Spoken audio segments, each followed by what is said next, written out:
Assalamualaikum warahmatullahi wabarakatuh.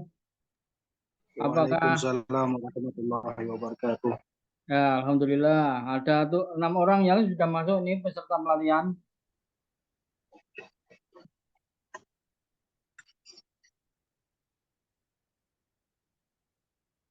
Halo, yang lain sudah on. Siap. Nah, ini yang menjawab Pak siapa ini? Pak Abu Raihan ya, Saya Sinse. Pak Bambang.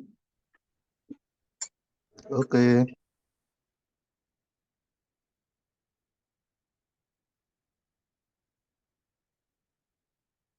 Silakan yang lain baru kalau mau menyapa.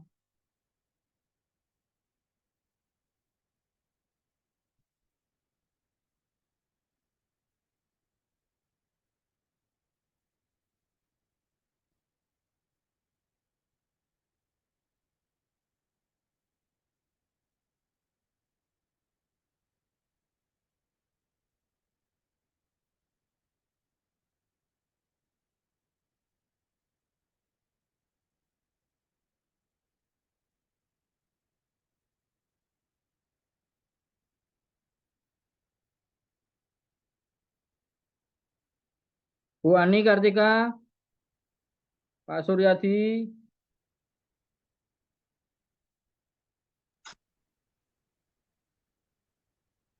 Bu Suatun, Mbak Sela. Ya, Sensei. Hadir. Alhamdulillah. Ya, kita mulai saja ya. Siap, mulai. Siap. Nah, ini sudah kita rekam ya. Ya, seumpama pesertanya itu ada 15 orang kalau tidak salah atau 16 itu saya. Nah, ini yang hadir 5 atau 6 orang atau 7 orang ya enggak apa-apa. Mungkin nanti baru bisa pada masuk kali. Atau masih ketinggalan masih berdoa di masjid dulu yang muslim ya. Nah, jadi muslim yang taat berdoanya lama mungkin. Nah, zikirnya yang lama juga. Baik, alhamdulillah, alhamdulillahirabbil alamin. Asyhadu alla ilaha illallah wa asyhadu anna Muhammadar Rasulullah sallallahu alaihi wasallam wa ala alihi wa sahbihi amma ba'd.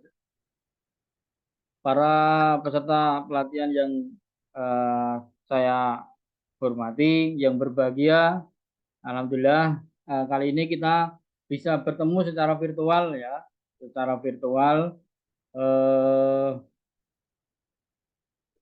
yang mana selama ini belum pernah ketemu, belum pernah tahu, eh, belum pernah ngerti bertatap muka ya, untuk saat ini kita diberi kesempatan untuk bertemu. Baik, para peserta pelatihan yang saya hormati, pertama-tama tidaklah pantas kalau belum memperkenalkan diri ya. Jadi berilah anggaplah untuk pertama kali ini saya memperkenalkan diri terlebih dahulu. Perkenalkan saya Hari Fitrianto. Saat ini umur sudah di atas 40, lebih tepatnya 44 tahun. Kelahiran Kota Semarang, Jawa Tengah. Jadi saya orang Jawa Tengah, ya, Kota Semarang. Berkecimpung di dunia terapi atau kesehatan tradisional itu diawali tahun 2015. Saya bukan masih istilahnya seumur jagung ya dibandingkan dengan sudah memiliki ilmu dari kecil, ilmu keturunan dari kakeknya, dari orang tuanya, itu mungkin seperti itu. Nah, jadi baru 2015 kurang lebih saya menggeluti dunia kesehatan tradisional. Nah, untuk pendidikan yang saya tempuh, itu non formal ya tentunya itu kursus-kursus baik kursus dalam negeri ataupun luar negeri. Khususnya untuk bidang pengobatan tradisional berbasis Chinese ini, berbasis Cina itu saya belajar apa namanya bersama LSK Shinsei Indonesia, itu di Shinsei level 3 Tuinajusen dan Shinsei level 4 Herbal. Nah, kalau untuk uji kompetensinya saya baru memiliki 2 sertifikasi uji kompetensi, yaitu akupresur ya. Dulu refleksi kemudian jadi akupresur itu 2016 kalau tidak salah.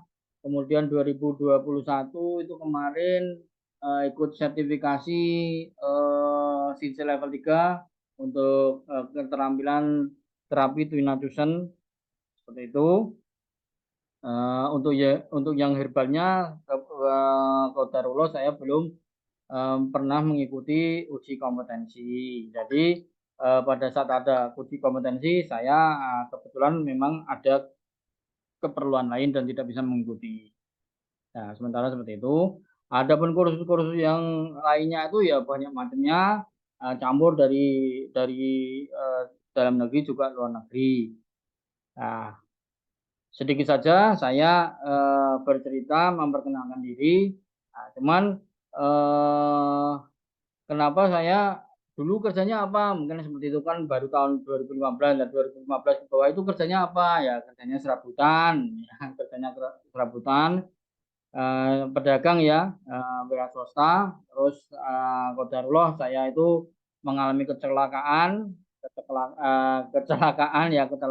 tunggal. Jadi patah kaki, patah tangan, kemudian kepala ini belah nih, kepala ini jahitan nih, jadi pitak ya rambut saya. Nah, kemudian qadarullah juga operasi patah tulang pertama itu gagal, kemudian diulangi lagi operasi patah tulang yang kedua dan seterusnya sehingga saya menjadi orang yang pesakitan. Maksudnya apa? Sering sakit, mudah sakit. Nah, akhirnya jadilah seorang terapis, meskipun tidak banyak pasien, ya tapi cukuplah bisa membantu bermanfaat kepada orang lain. Sebenarnya belajar pengobatan tradisional ini ya tujuannya untuk keluarga sendiri, untuk keluarga sendiri, orang tua, anak istri, seperti itu. Tapi karena dan karena beberapa hal yang kita tahu pastinya seperti apa alasannya, ada beberapa orang minta tolong untuk dibantu lah, ya kita semaksimal mungkin membantu. Saya juga tidak pasang plang, jadi saya juga tidak pasang plang. Yang kedua, saya dari awal itu memang salah satu penggiat apa namanya, penggiat kesehatan tradisional yang non invasif. Jadi senjata saya daripada melakukan terapi itu tidak memakai jarum atau menggunakan bekam. Jadi sebenarnya pas karena saya diberi ilham seperti itu sehingga saya apa ya, fokus saya menggeluti memperdalam teknik-teknik non invasif. Ya, alhamdulillah tidak kalah dengan jarum. Jadi kalaupun sekarang orang lagi apa ya, berduyun-duyun untuk mencari legalitas untuk mengambil kuliah, lah itu kebetulan saya tidak tertarik, kebetulan tidak menyimak pada saya. Jadi karena saya merasa tidak pernah melakukan praktek kesehatan invasif seperti jarum ataupun pasdu ataupun bekam. Apa tidak bisa? Bisa. Apa tidak pernah praktek? Ya praktek dulu ya. Sekarang saya sudah tidak mau melakukan itu. Oke, sementara seperti itu. Untuk teknik terapi yang saya kuasai yaitu pertama dari cupping, kedua Tuinajusen, kemudian guasa. Ada beberapa yang lainnya lah. Jadi ada yang tertarik boleh belajar juga. Baik, sementara seperti itu perkenalannya. Jadi sementara seperti itu perkenalannya, kita menginjak ke materi. Jadi kita menginjak ke materi. Jadi materinya itu apa? Materinya itu adalah panduan pengobatan Cina. Jadi kalau dalam bahasa aslinya ya basic TCM. TCM apa? Traditional Chinese Medicine. Nah, jadi panduan pengobatan Cina atau dasar-dasar pengobatan Cina. Nah, ini sebenarnya sangat penting sekali. Harusnya belajarnya di awal ini, di awal. Tapi ya udahlah, enggak apa untuk memperdalam, untuk menambah hasanah keilmuan, untuk menambah apa ya, memperdalam keilmuan yang sudah dimiliki ya bagus-bagus saja. Nah, baik-baik saja, bahkan ya disarankan. Jadi harusnya itu belajarnya awal ya, harusnya belajarnya awal. Tapi ya karena kita saya pun juga demikian dulu belajar pertama ya refleksi. Mana ada tahu apa namanya yin dan yang, wusing, terus tahu tonifikasi, sedasi itu enggak ngerti sama sekali. Pokoknya pakai ditusuk-tusuk kalau tangannya sudah nggak kuat, kakinya pasien itu kok keras ya pakai besi, pakai kayu ditusuk-tusuk gitu aja dulu ya. Seperti itulah. Jadi sangat penting sekali. Jadi semua dasar pengobatan tradisional tidak bisa dipungkiri adalah berdasarkan pengobatan Cina. Nah, itulah yang disebut holistik itu sebenarnya seperti itu. Jadi kalau kita bicara ke pohon keilmuan, nah itu utuh secara pohon keilmuan itu utuh itu yang disebut holistik, menyeluruh. Nah, seperti itu. Bukan tiba-tiba sekarang orang memviralkan kata-kata holistik, ada yang pijat holistik, ada yang bekam holistik. Ya, itu keliru kalau bekam holistik. Kenapa kalau tidak sesuai untuk dibekam, dipaksakan dibekam, nah itu namanya bukan holistik ya kan. Atau pijat holistik, ya pijat holistik eh, ada orang yang tidak bisa dipijat, ada kontraindikasinya ada kok. Nah, masa dipaksa dipaksa dipijat kan tidak seperti itu. Jadi yang namanya holistik ya toh, orang ini cocok, orang ini sesuai kalau dibekam, bekam. Orang ini tidak cocok, tusuk jarum. Orang ini tidak cocok, orang ini kurang pas, makanya puasa, puasa. Nah, itulah yang disebut salah satunya yang disebut holistik itu seperti itu. Jadi kalau pijat holistik ya no, toto holistik ya itu menurut saya ya kurang pas, kurang benar lah ya, kurang benar. Jadi eh, semuanya itu berujung atau bermuara atau apa ya mengerucut ke dasarnya adalah pengobatan Cina. Nah, itulah fungsinya. Jadi khususnya ini kita akan membedah buku tulisan daripada Master Giovanni Macchioccia. Nah, itu apa namanya? Kalau khusus buku ini itu sebenarnya larinya arahnya ke akupunktur ya, ke akupunktur, akupresur, puasa. Jadi sebuah teknik ya, sebuah teknik. Jadi bukan arahnya ke herbal. Nah, saya sendiri kan belajar herbal.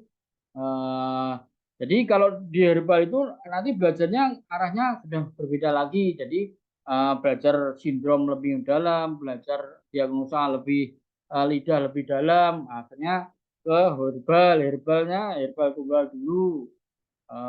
Kalau temulawak itu sifatnya bagaimana, afinitasnya itu ke ke organ apa, bergeraknya energinya itu ke atas apa ke bawah. Nah, itu kalau herbal seperti itu. Kemudian setelah belajar herbal tunggal, kemudian herbal formula. Herbal formula itu racikan ada 5, 6, bahkan 10 herbal yang dicampur yang diformulakan oleh sinsinya atau tabibnya ya sinse lah ya. Nah, sinsinya.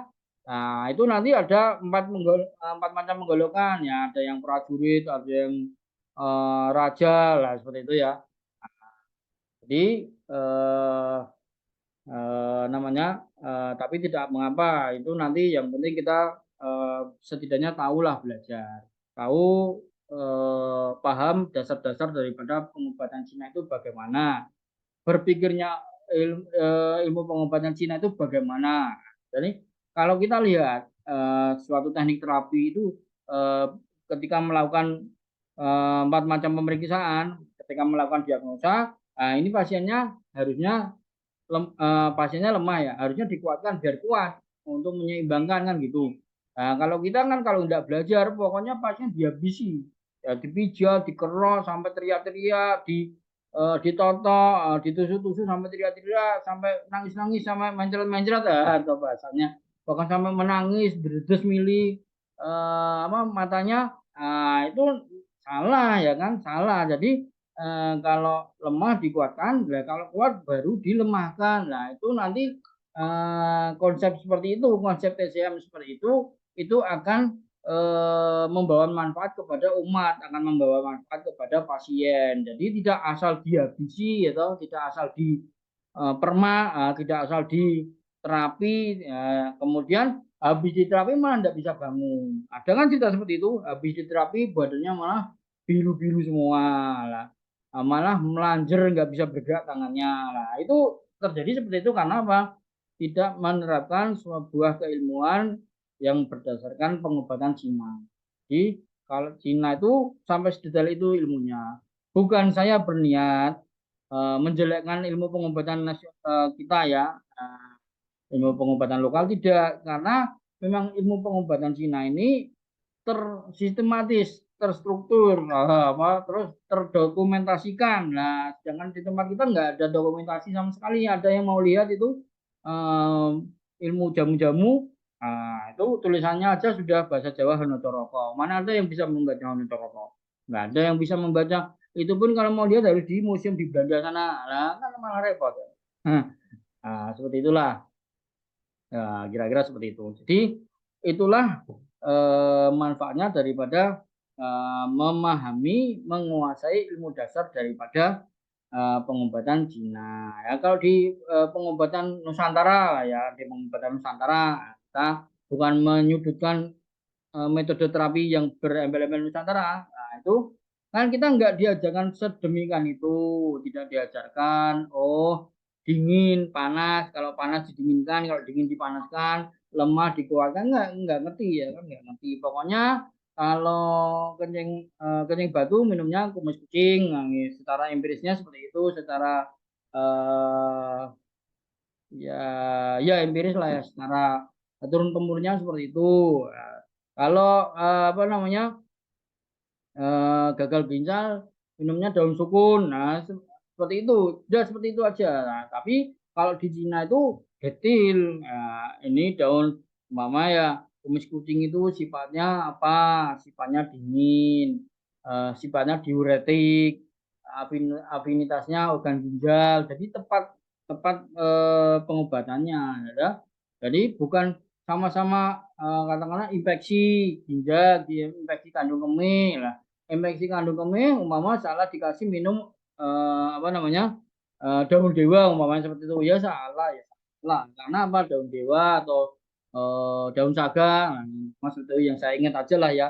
Nah, jadi umpama afinitasnya di paru-paru diminum untuk mengobati orang yang pasien yang memiliki keluhan ginjal, kan tidak pas, tidak benar. Seperti itu. Kira-kira begitu konsepnya, sehingga bagaimana kita pentingnya kita untuk menguasai panduan dasar pengobatan jiwa. Nah, kemudian saya kira Bapak Ibu semuanya, nah itu kan sudah praktisi semua ya. Kalaupun tidak praktisi mungkin simpatisan, atau ini ada beberapa kawan kita ini mahasiswa ya, mahasiswa di Supraon ada, di Poltekkes ada, di Medika Sudirman ada, di UNER ada, ya, itu nanti sambil berkenalan. Nah itu kan apa namanya konsep paling dasar itu adalah pertama mempelajari, mengenal dengan yang kita sebut yin yang. Yin yang itu di mana-mana mempelajarinya seperti itu. Jadi yin yang, Bapak Ibu boleh sambil memegang buku ya, karena sudah punya buku semua. Nah, jadi jadi yin yang ini adalah kepercayaan orang Taoisme, ya, orang Taoisme. Apakah cuma orang Taoisme saja? Bukan. Shaolin pun juga mengenal yang namanya yin yang. Jadi eh, kemudian ada beberapa orang yang ngomong Yunjang itu dewanya orang Tao, Tuhannya orang Tao, ada yang seperti itu ya. Ya, jadi supaya kita tidak salah memahami, ya toh. Jadi di dalam Islam bagi yang Muslim ya, bagi yang Muslim, eh, bagi yang Muslim, Yin Yang itu adalah sama seperti di dalam Quran disebutkan muslimin wal muslimat, mukminin dan wal mukminat. Lah itu kan sama sebenarnya. Terus ada siang, ada panas, ya itu sama, ada langit, ada bumi, itu disebutkan semua di dalam Al-Quran. Jadi seperti itu. Sedikit saya baca dasarnya saja. Konsep yin yang mungkin adalah teori kedokteran Cina yang paling penting dan khas. Dapat dikatakan bahwa semua fisiologi medis, patologi, dan pengobatan Cina pada akhirnya dapat direduksi menjadi yin yang. Konsep yin yang luar biasa sederhana namun sangat mendalam. Tampaknya orang dapat memahaminya pada tingkat rasional namun terus-menerus menjumpai ungkapan-ungkapan yang baru di dalam praktek klinis dan di dalam kehidupan.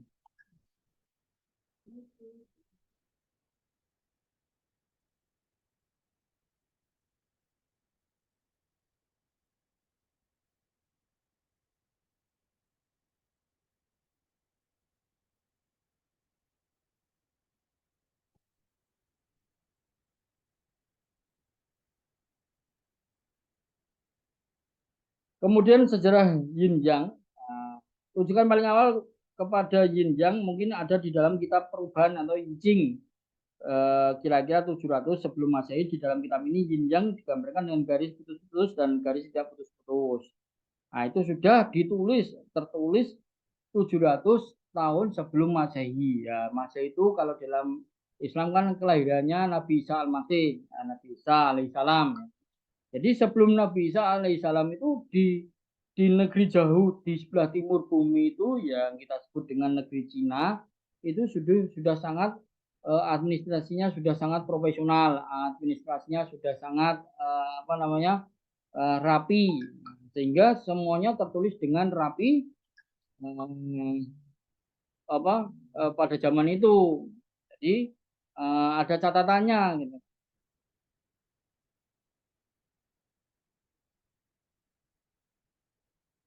Nah, itu kalau garisnya lurus itu yang simbol daripada yang, dan garis yang tutup itu simbol daripada yin.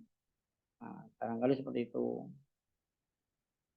Teori yin yang dan 5 unsur diuraikan secara sistematis oleh aliran naturalis, belakangan menjadi warisan umum aliran-aliran pemikiran berikutnya, khusus aliran-aliran neo-konfusianis dan dinasti Song, Ming, dan Qing. Aliran-aliran ini menggabungkan sebagian besar unsur-unsur dari aliran-aliran pemikiran sebelumnya untuk membentuk suatu filsafat alam, etika, tatanan sosial, dan astrologi yang koheren. Jadi aliran naturalis atau kalau sekarang kita kenal naturopati ya. Jadi kalau apa organisasi yang kita kenal IKNI itu Ikatan Keluarga Naturopatis Indonesia. Nah, itu kumpulannya para kinse sekarang menjadi PKNI. Nah, itu berawal dari sini. Jadi setelah ditemukan dicatat 700 Masehi, 700 tahun sebelum Masehi, berkembang semakin pintar, kemudian muncullah ya, apa teori setelah teori yin yang dulu pertama, kemudian teori 5 unsur atau yang kita sebut dengan pusing. Nah, seperti itu.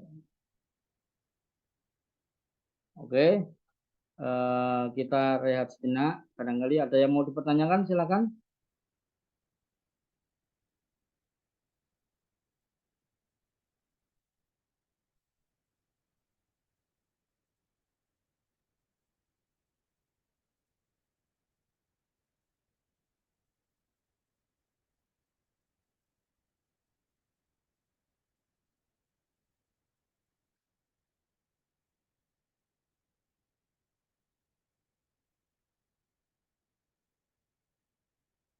Lanjut aja, Sensei. Oke.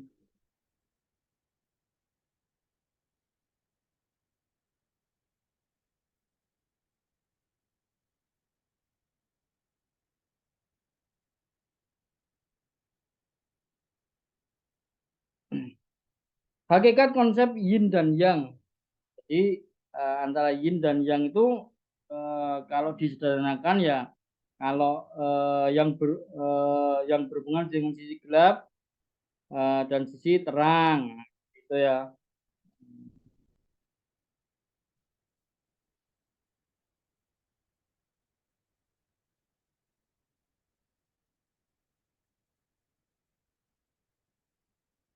Nah, ini silakan di beberapa teori di dalam buku ini dibaca, nanti barangkali ada yang kurang kurang paham bisa ditanyakan. Jadi kalau dibuatkan tabel untuk mendefinisikan yin dan yang itu kalau yang terang, kalau yin berarti gelap. Kalau yang matahari, yinnya bulan. Kalau yang terang, kalau yin bayangan. Kalau yang itu kegiatan, beraktivitas. Kalau yin itu istirahat. Langit, bumi, bulat, datar, waktu, ruang, timur, barat, selatan, utara, kiri, dan kanan. Jadi kiri itu yang, yin itu kanan. Nah, itu sebagai contoh saja sehingga manusia bisa mendefinisikan seperti itu. Nanti terus berkembang terus sampai ke yang kita bicarakan ke soal musim, ya itu soal musim, soal harian kehidupan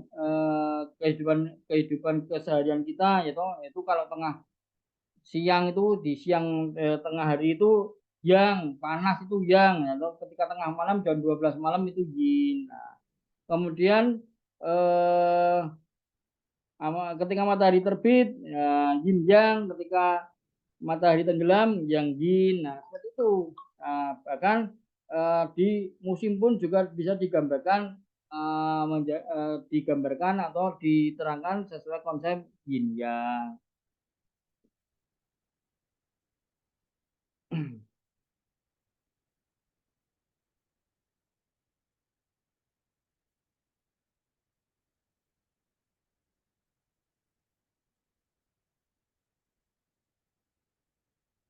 Yin yang sebagai dua tahap perubahan bentuk dari suatu sudut pandang yang berbeda, yin dan yang menggambarkan dua tahap di dalam proses perubahan dan perubahan bentuk semua benda di alam semesta. Seperti yang telah kita lihat di atas, segala sesuatu mengalami fase-fase suatu siklus sehingga bentuknya juga membentuk perubahan-perubahan. Contohnya air di danau dan di laut memanas selama siang hari dan berubah menjadi uap. Waktu dingin pada pagi hari uap memadati kembali menjadi air.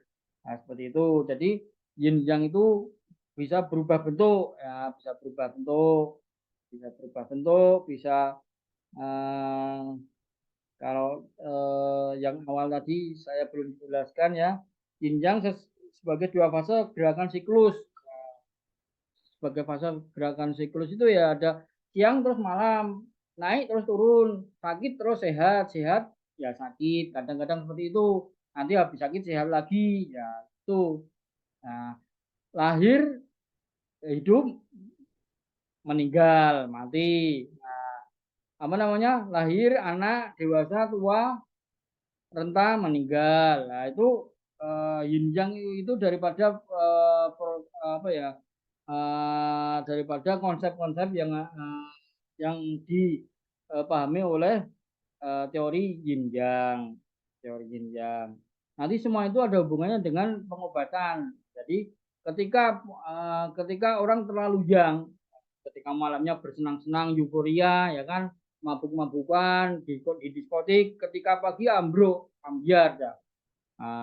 Apa namanya, bed rest, ketika tepar lah seperti itu.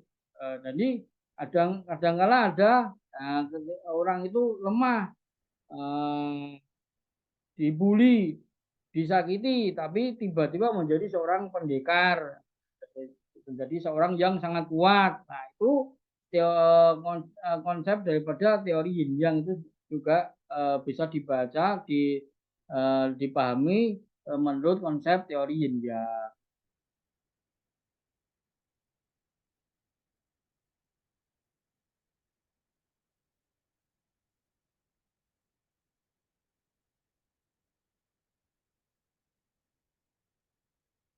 Oke, ini Waktu hampir habis. Bentar lagi kita bikin link lagi untuk kita lanjutkan lagi sampai ke jam setengah 10 mungkin ya, atau jam 10.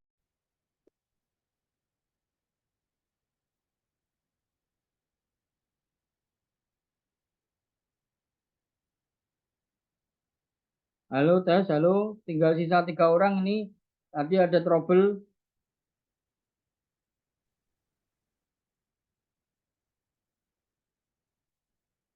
Halo, bisa dilanjut?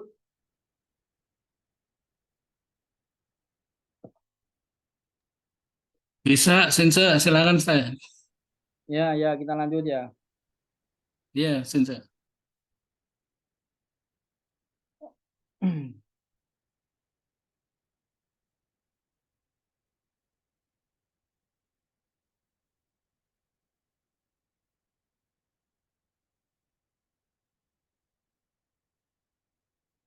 Oke, kita lanjutkan yin yang ya. Kalau berbicara tadi ya bentuk ya, ada perubahan bentuk. Nah, itu kalau yang itu tak material, kalau yin itu material. Kemudian yang itu menghasilkan energi, yin itu menghasilkan bentuk. Jadi kalau Bapak minum herbal tonic yang itu berarti menambah energi pasien. Nah, kalau Bapak minum herbal tonic yin itu berarti menghasilkan menghasilkan sesuatu. Contohnya apa? Menambah darah. Contohnya apa? Eh, Mengobati peradangan. Contohnya apa? Meregenerasi sel. Nah, itu juga bagian daripada konsep yin yang. Jadi kalau yang itu energi, yin itu materi, yang itu naik, yin itu turun, yang itu di atas, yin itu di bawah, yang itu api, yin itu air. Itu kalau kita apa berbicara tentang perubahan bentuk ya, tentang perubahan bentuk.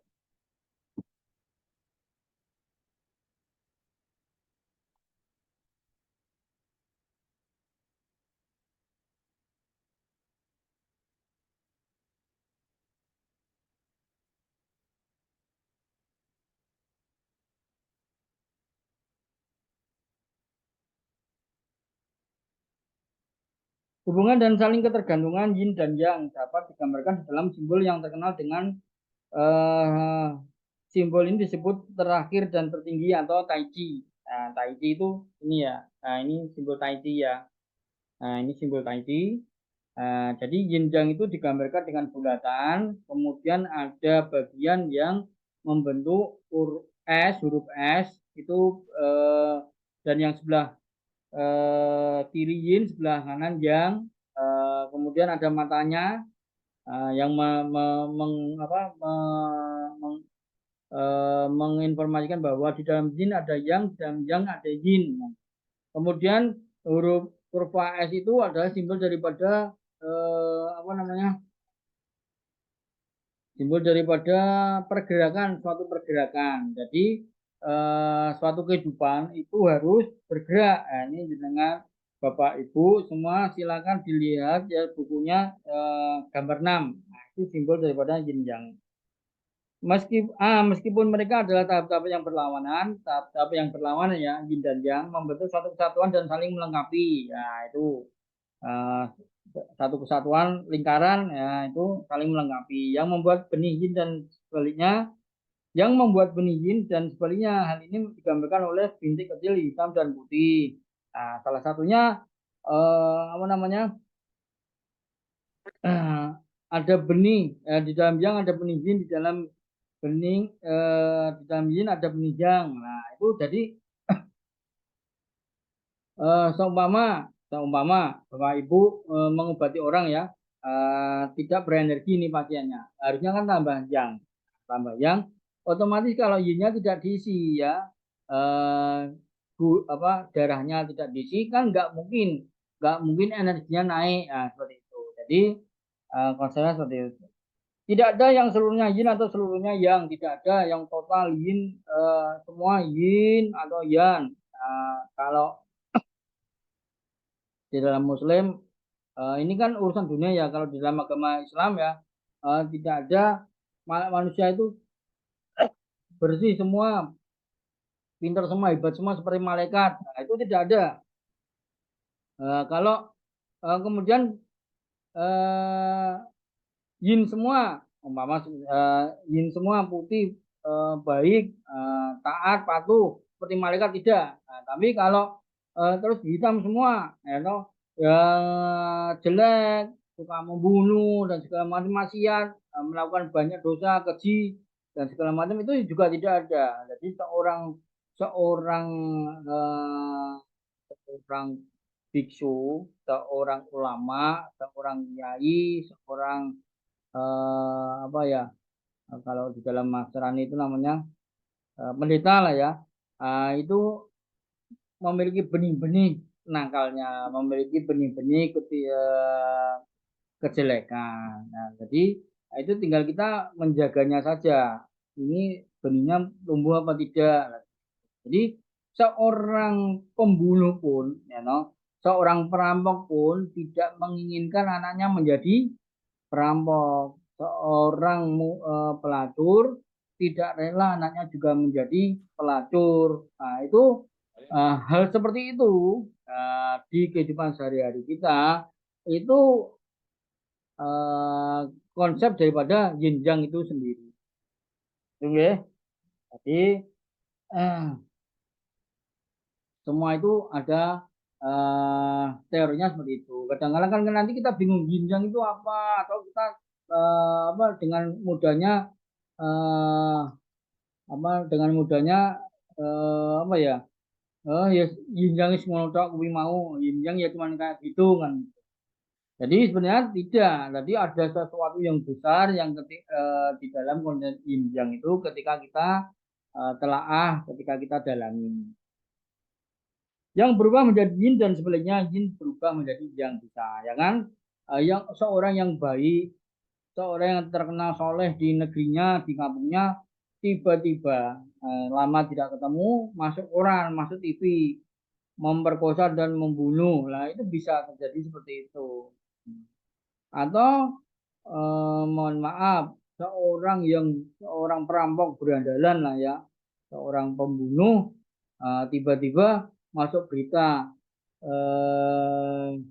perampok naik haji, nah, perampok berangkat haji, ya seperti itu. Nah, itu pun di dalam agama Islam juga kita ada ilmunya kita yakin.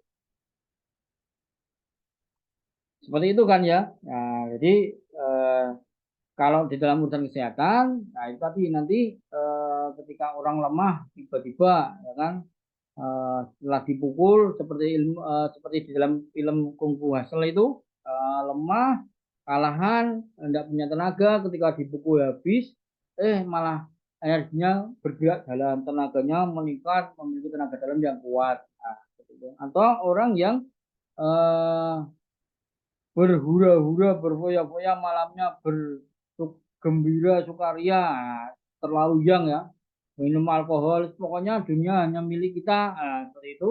Tiba-tiba paginya nggak bisa berdiri, ya bahkan bablas sampai ke IGD, lah itu juga ada. Selanjutnya adalah 4 aspek hubungan yin dan yang. Jadi yin dan yang itu ada memiliki hubungan, yaitu ada 4 macam aspek. Yang kita kenal adalah perlawanan yin dan yang. Yin dan yang adalah tahap-tahap yang berlawanan baik dari suatu siklus maupun keadaan-keadaan penghimpunan seperti yang dijelaskan di atas. Di dunia alamiah tidak ada yang terhindar dari pertentangan ini. Kontraindikasi bagian dalam inilah yang membentuk daya menggerak semua perubahan, perkembangan, dan kerusakan benda-benda. Oh. Akan tetapi pertentangan itu relatif, tidak mutlak, karena tidak ada yang seluruhnya yin dan tidak ada yang seluruhnya yang. Segala sesuatu mempunyai benih lawannya. Lagi pula pertentangan yin dan yang adalah relatif karena kualitas yin dan yang dari sesuatu tidak benar-benar intrinsik, tapi hanya relatif bagi sesuatu yang lain.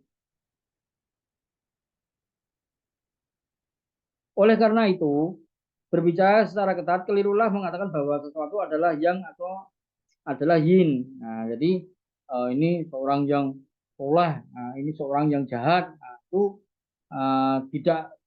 tidak apa tidak benar. Ya. Kita tidak tahu orang yang soleh nanti matinya di masjid, apakah matinya di dalam ruang karaoke, kan kita tidak tahu. Nah, jadi orang yang jahat pun kita tidak tahu apakah matinya nanti di tanah haram, apakah matinya di area yang busuk atau di tempat sampah, kan kita tidak tahu. Segala sesuatu hanya termasuk yin atau yang dalam hubungannya dengan sesuatu yang lain. Contohnya panas termasuk yang dan dingin termasuk yin. Jika kita dapat mengatakan bahwa iklim di Nablus adalah yang dalam hubungannya dengan iklim di Stockholm, tetapi ia adalah yin di dalam hubungannya dengan iklim di Algeria. Meskipun segala sesuatu yang mengandung yin dan yang, hal ini tidak pernah hadir dalam proporsi yang statis 50-50, tetapi di dalam keseimbangan yang dinamis dan terus-menerus berubah. Contohnya adalah suhu badan manusia hampir konstan di dalam rentang yang sangat sempit. Ini bukan hasil keadaan statis, tetapi keseimbangan dinamis dari kekuatan-kekuatan yang bertentangan. Jadi kekuatan-kekuatan yang bertentangan. Jadi memiliki hubungan yang bertentangan, itu naik turun, nah itu kan bertentangan. Keluar masuk, yang sini pengennya keluar nih, yang yinnya pengennya keluar, yangnya pengennya masuk. Nah, tapi semua itu masih dalam relatif. Kalau kita sama-sama menjaga, kita sama-sama saling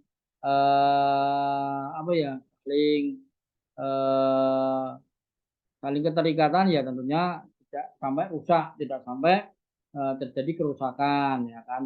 Kalau hubungan suami istri tidak sampai terjadi perceraian karena sudah tahu, oh istrinya modelnya begini, oh suaminya modelnya begini. Nah, kadang kita main tarik ulur gitu ya. Nah, kemudian yin dan yang itu tidak mutlak. Jadi seandainya di Indonesia, di negeri ini sampai saat ini kan lagi panas nih, lagi panas, ya kita sebutlah dalam kondisi yang. Nah, tapi ketika kita sandingkan dengan di negeri gurun sana, di Arab Saudi, Yaman, tentunya kita menjadi yin jika dibandingkan dengan negeri Jazirah Arab, gitu ya. Nah, itu seperti itu. Jadi kalau kita sedikit-sedikit bisa memahami, ya, bisa memahami konsep daripada yin dan yang nanti ketika melakukan diagnosa, ketika melakukan terapi pengobatan itu, ya insya Allah ada bobotnya gitu, ada manfaatnya, ada bobotnya lah ya. Nah, jadi bermanfaat untuk yang percaya dengan kita, yang melakukan terapi pada kita. Kemudian yang kedua adalah saling ketergantungan yin dan yang. Jadi saling ketergantungan ini ya tidak bisa hidup sendiri-sendiri, tidak bisa berdiri sendiri-sendiri. Nah, kalau berdiri sendiri-sendiri yin, ya, yin berdiri di sebelah kiri, yang di sebelah kanan, ya tidak ada yang namanya yin yang akhirnya mati, akhirnya hancur, gitu. Akhirnya rusak, kan seperti itu. Akhirnya tidak hidup, karena semua itu membutuhkan ada ikatan, ada hubungan ketergantungan. Nah, manusia laki-laki dan perempuan memiliki ketergantungan ketika membina suatu rumah tangga. Nah, seperti itu. Nggak bisa laki-laki sama laki-laki, kan nggak bisa. Nah, bisa, tapi itu bukan manusia. Ya. Itu sudah di luar, itu sudah pelanggaran, ya. Itu sudah sakit hati. Perempuan dengan perempuan enggak normal itu. Jadi lesbian, ya. Nah, ya kalau laki-laki homo itu kan enggak normal. Yang normal ya laki-laki butuh perempuan, perempuan butuh laki-laki. Seperti cerita sejarah buyut kita atau kakek kita, Nabi Adam, ya, ketika diturunkan di bumi itu tempatnya terpisah. Nabi Adam di India, Ibu Hawa di Arab Saudi, ya kan, di negeri Arab. Kemudian Nabi Adam itu luntang-lantung, resah dan gelisah, linglung, bingung, seperti tidak memiliki semangat hidup, ya kan, seperti itu. Akhirnya Allah mengetahui, kemudian diberi diberi arahan, Adam, wahai Adam, kamu ke sana. Nah, bawa ke sana, akhirnya ketemulah di itu di di sebuah gunung, ya, di daerah Jazirah Arab juga sama. Itu saling ketergantungan, tidak bisa ya, tidak bisa lepas sendiri-sendiri, berdiri sendiri, tidak bisa. Saling memakan yin dan yang ada dalam keadaan keseimbangan dinamis, ya, toh? Yang dipelihara melalui penyesuaian terus-menerus tingkat-tingkat relatif yin dan yang. Apabila yin atau yang tidak seimbang, mereka pasti saling mempengaruhi satu sama lain, yang mengubah proporsinya sehingga mencapai suatu keseimbangan yang baru. Selain keadaan keseimbangan yang normal, yin dan yang ada 4 keadaan tak seimbang yang memungkinkan jumlah yin lebih besar, jumlah yang lebih besar. Sehingga ketika jumlah yin lebih besar yang menyebabkan kurangnya yang, yakni kelebihan yin memakan yang, mengkonsumsi yang. Nah, teorinya seperti itu. Nah, nanti bisa dijelaskan tentang berhubungan dengan kesehatan. Ketika jumlah yang lebih besar yang menyebabkan kurangnya yin, yakni kelebihan yang memakan yin. Bila yin lemah, yang tak berlebihan, dan bila yang lemah, yin tampak kelebihan. Hal ini hanya di dalam penampakan karena ya hanya kelebihan sehubungan dengan kualitas dan yang kurang. Tidak mutlak. Empat situasi ini dapat digambarkan dengan diagram berikut di gambar 7. Silakan dilihat.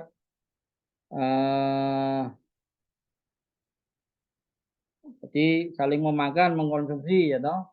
Nomor A nomor A, yinnya itu kuat, yinnya lebih, makanya enggak teratur.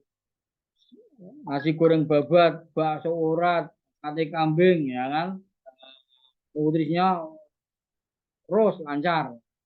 Akhirnya yinnya apa?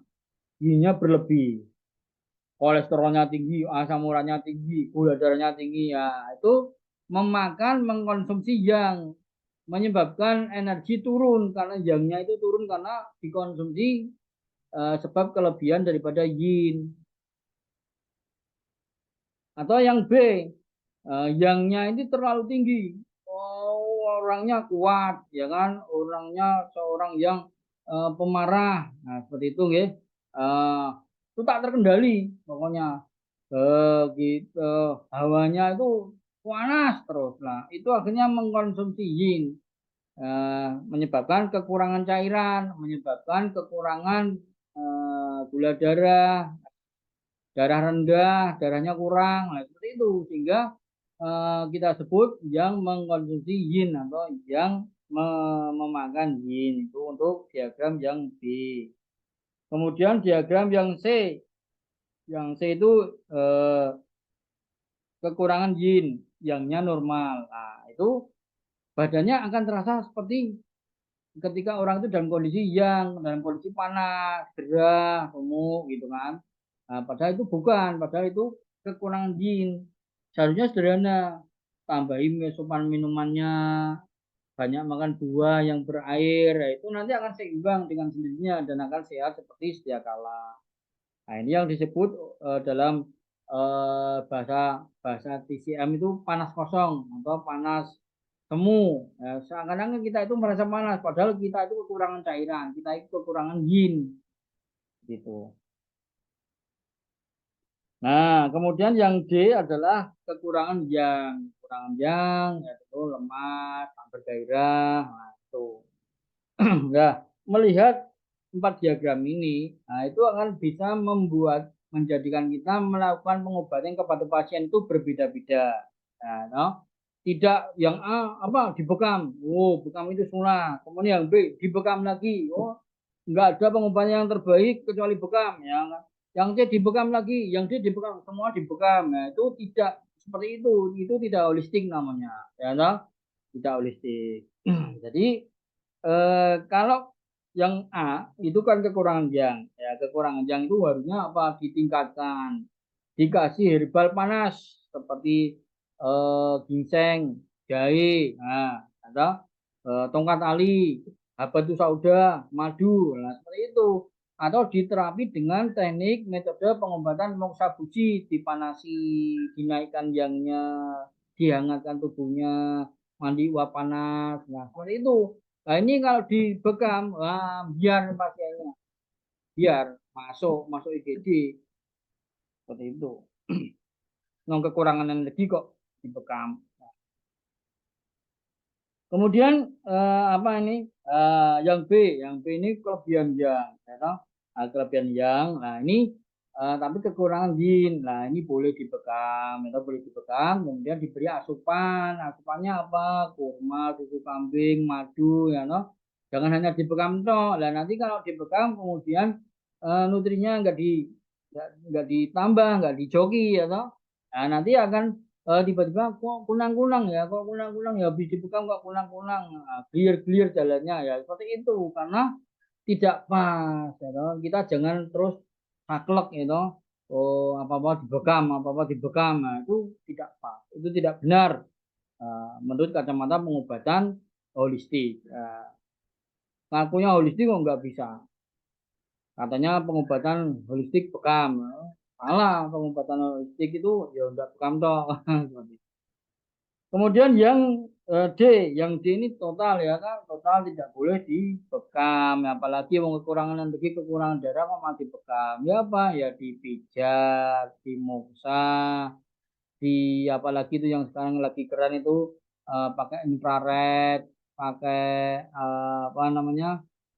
Hmm, terahead, ya, toh. Kemudian eh, di terapi, dihangatkan badannya, ya, digosok-gosok, kan pakai kuasa, kan akhirnya kan badannya hangat, gitu, Pak. Naik yang nyaret, nah, akhirnya apa? Akhirnya matanya cerah, padang.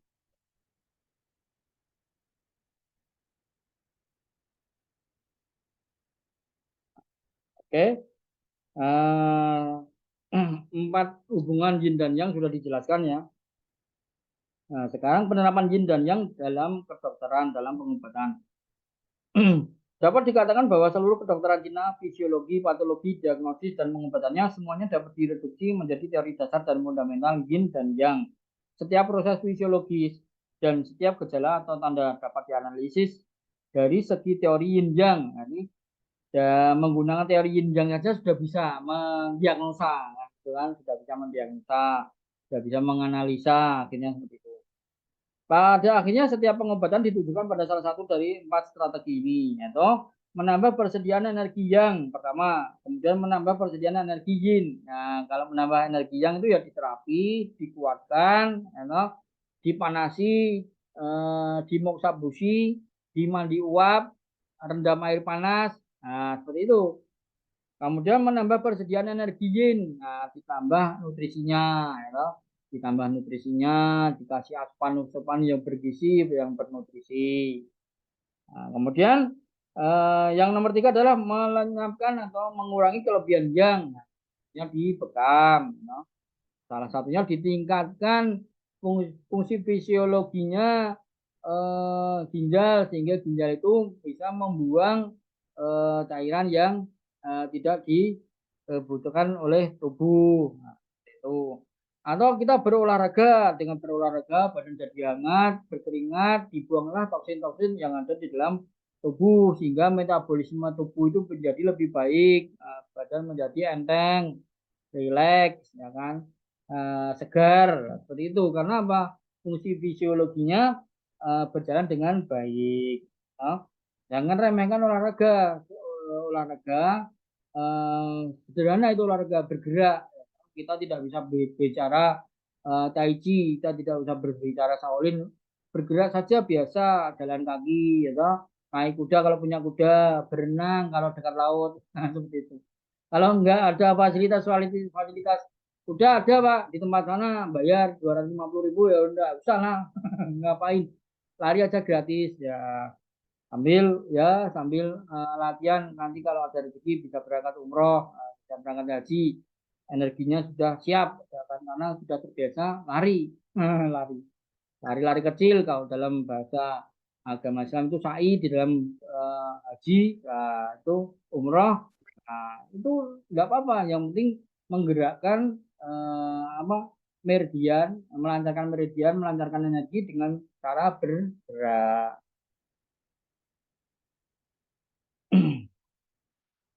Oleh karena itu, memahami penerapan teori yin yang kepada kedokteran, kepada pengobatan teramat penting di dalam praktek orang dapat mengatakan bahwa kedokteran Cina tidak ada tanpa yin dan yang. Ya, toh?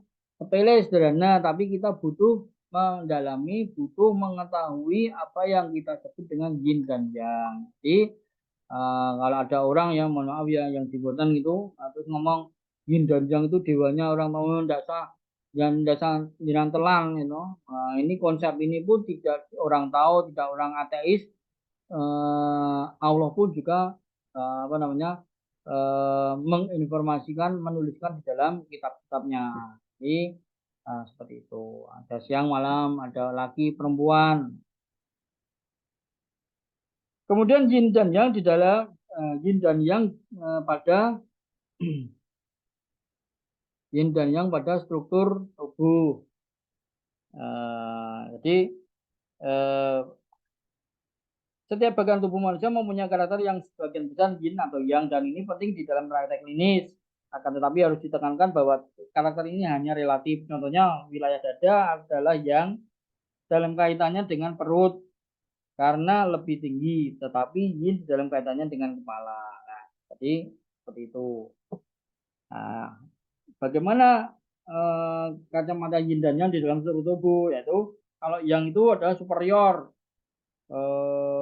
di luar, bagian luar, permukaan, menyamping, ke belakang, belakang, dan fungsi. Fungsi itu apa?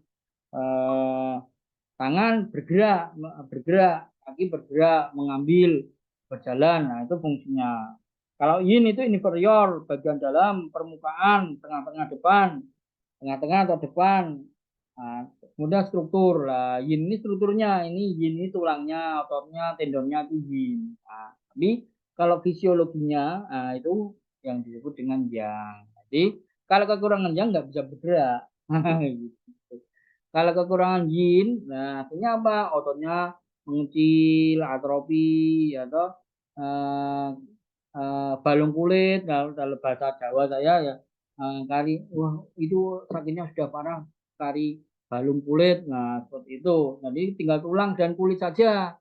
Seperti dagingnya sudah tidak ada karena sudah kronis, karena sakitnya sudah parah, sudah bertahun-tahun. Tuh.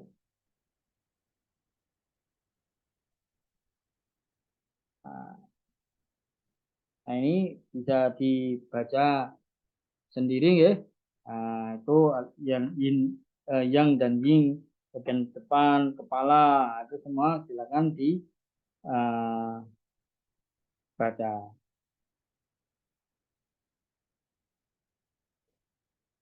Oke, barangkali ada yang mau ditanyakan, Bapak-bapak, Ibu-ibu, silakan nyalakan mic-nya sebelum menginjak ke materi ci dan darah.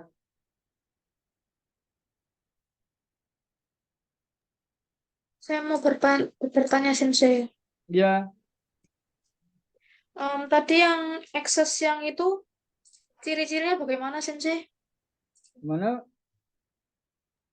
Yang ekses yang Oh, yang itu esensial. bagaimana ya ciri-cirinya? Nanti Iya. insya Allah ada di materi selanjutnya. Jadi ciri-cirinya ya orangnya itu pemarah. Nah, orangnya itu tidak bisa diam, jadi bergerak terus, aktif. Nah, seperti itu. Karena apa? Karena kelebihan kelebihan apa namanya? Kelebihan energi, kelebihan panas. Makanya orangnya aktif, pemarah, suka marah, suka menempeleng lah kalau apa namanya? Main tangan kalau suami istri seperti itu. Nah, bisa dipahami?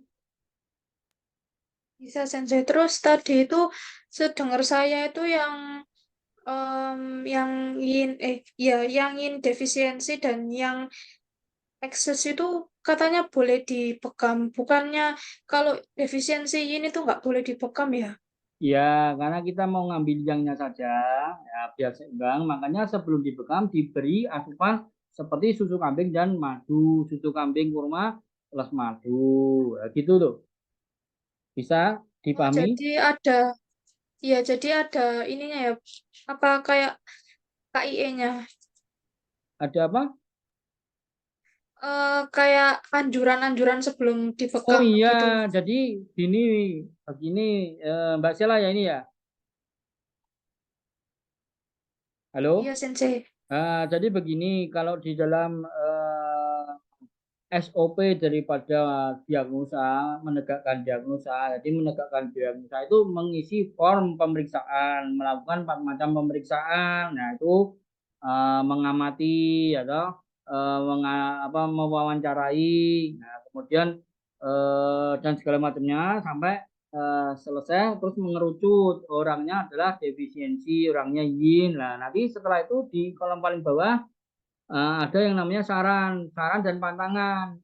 Sarannya apa ya kan, kalau umpama nih sakit perutnya panas, jangan makan sate kambing. Sementara ini harusnya makannya banyak makan sayuran, banyak minum air putih, konsumsi buah-buahan berair seperti apa, semangka, melon. Nah, kalau makannya daging kambing lagi, babat, nasi goreng babat, ya sembuh-sembuh. Makanya di dalam SOP-nya seperti itu gitu. Jadi ada anjuran sebagai saran kepada pasien. Nah, kalau sudah diterapi, sudah dikasih obat, tapi pantangannya dilanggar, anjurannya tidak dilaksanakan, ya sakitnya nggak akan nggak akan membaik, gitu. Disuruh istirahat nggak mau, begadang, nah, kan sudah seperti kecanduan. Akhirnya ya benar-benar nggak bisa tidur, akhirnya matanya jadi telong, eh, badannya pucat, kan seperti itu. Katakanlah kita di terapi saking pinggang, entah namanya apa, saraf kejepit lah atau apa, di terapi kemudian diberi herbal, kemudian jangan minum arak lagi ya Pak ya, jangan mabuk-mabukan, nggak mau, dia sudah terkenal peminum kok di kampungnya kok. Nah itu ya selamanya sakit terus, selamanya kencing batu, nggak bisa tuntas-tuntas. Nah, itulah, kalau seperti itu ya bukan urusan kita, kewajiban kita memeriksa, mendiagnosa, menganalisa, menerapi, memberikan saran dan anjuran dan saran. Begitu nggih?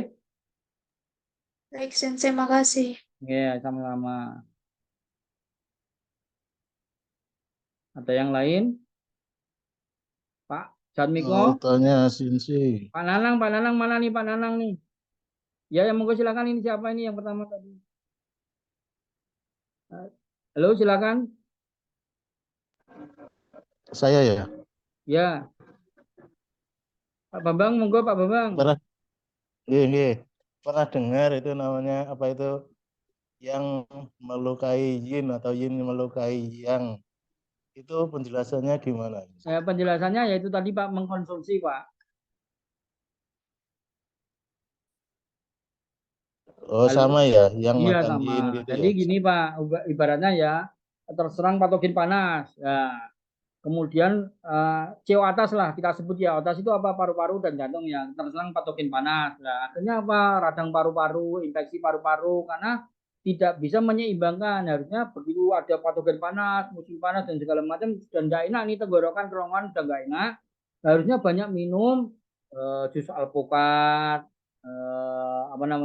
banyak minum madu, tiap jam tiap 2 jam minum madu, ya nanti insya Allah hilang dengan sendirinya Pak, seperti itu.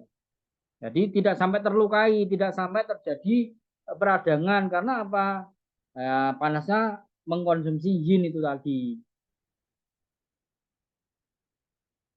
Oke, bisa dipahami? Halo,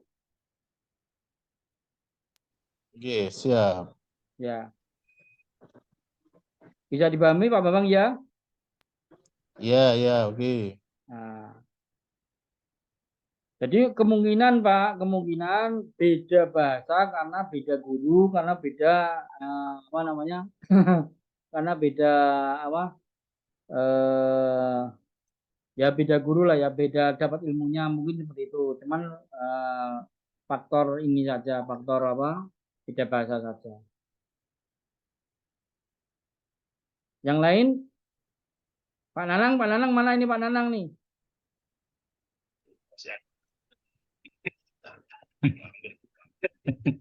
Pak Nanang malah ketawa toy, malah ketawa doang.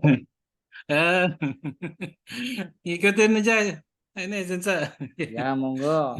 Pokoknya Ya, jangan sampai kehilangan momen loh Pak di sini Pak. Jenengan kan iya. sebenarnya Pak Nanang sudah malang melintang loh. Malang melintang. Tapi belum belum runut Sensei. Ya, ya makanya dari dasar Iya, dulu Pak ya kita jelaskan yin dan yang dulu. iya, iya. Iya. Oke, ada lagi tinggal 3 menit ini. Saya bentar lagi kita tutup ya. Jadi kita lanjutkan ke sesi berikutnya.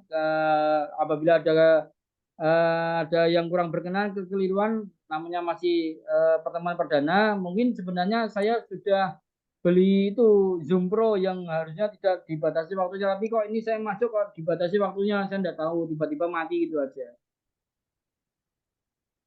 Ya ini Sinse, kalau saya menyimak kelihatannya intinya seseorang sehat itu kalau terjadi keseimbangan ya. Oh iya pasti itu Pak, teori dasarnya Ya, begitu. heeh. Nah, ketika seseorang itu apa ya tidak seimbang, maka kemudian bisa dilakukan keseimbangannya tadi dengan makanan, minuman, atau dengan tindakan terapi. Nah, itu bagaimana kita bisa membedakan mana makanan, minuman, tindakan yang masuk dalam kategori yang atau yin, dan kemudian kondisi tubuh seseorang itu dalam kondisi yang atau yin, sehingga kemudian kita bisa itu Pak Ari bisa menyeimbangkan. Ya, Oh. terima kasih. Ya, sebenarnya Pak Nanang ini sudah tahu loh, pernah belajar 4 macam pemeriksaan. Nah, ketika itu harus diperiksa. Nah, jadi umpama nyerinya ya Pak ya, umpama nyeri ini. Nyeri sakit pinggang kalau di dalam medis dokter itu saraf kejepit. Nah, itu saraf kejepit itu kalau masih di luaran itu masih bisa mudah diterapi. Nah, tentunya seperti itu. Tapi kalau sudah menyangkut organ dalam, tentunya nyeri itu sudah hilang sehingga organ dalamnya harus ditambahi energinya dulu, apakah di tonik yinnya dulu karena ada peradangan, ada infeksi, lah seperti itu Pak.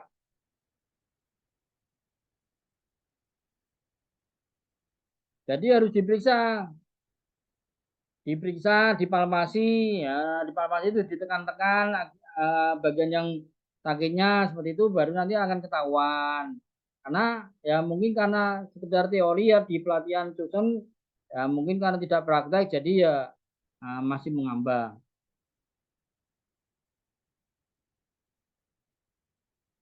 Pak Hari, jadi kalau bagaimana kita mengetahui tindakan kita ini sebetulnya kebalikannya atau jadi salah gitu, mestinya mau menguatkan malah kemudian melemahkan. Nah, itu apa ya gejala yang bisa kita tangkap dari pasien bahwa tindakan kita nih terbalik gitu. Gimana Pak Ari? Ya gini Pak, kalau orangnya aktif tentu pasti itu ekses Pak. Kalau orangnya ya masuk lagi saja.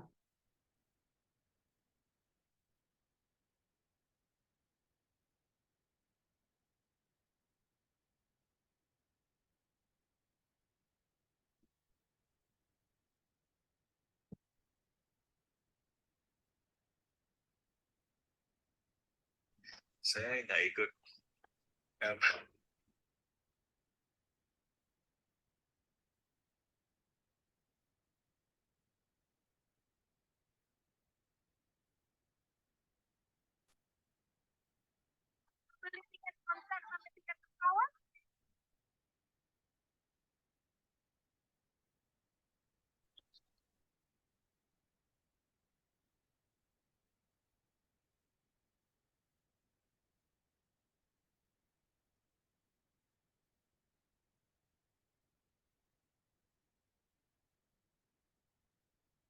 Halo, Pak Nanang, Pak Nanang. Ya, Sensei. Ya lanjut lagi Pak. Nanti kalau saya belum bisa mengaktifkan Zoom Pro-nya, besok-besok kalau terjadi seperti ini langsung masuk lagi ya. Ya, ya, Untuk peserta yang lain juga. ya. Oke, saya jelaskan tadi pertanyaannya lagi diulang Pak. Ini waktunya masih banyak. Oh ya, itu tadi Pak Ari. Jadi konsep pengobatan adalah menyeimbangkan ya Oke, yin oke, dan saya paham. yang. Udah cukup, Pak. Ya, Cukup. oke, Jadi gini, iya Pak. ya, oke. Ketika kita melakukan macam-macam pemeriksaan, pertama kan mengamati. Ya, mengamati ini orangnya sudah nggak bisa ngomong, pandangannya kosong, ya kan?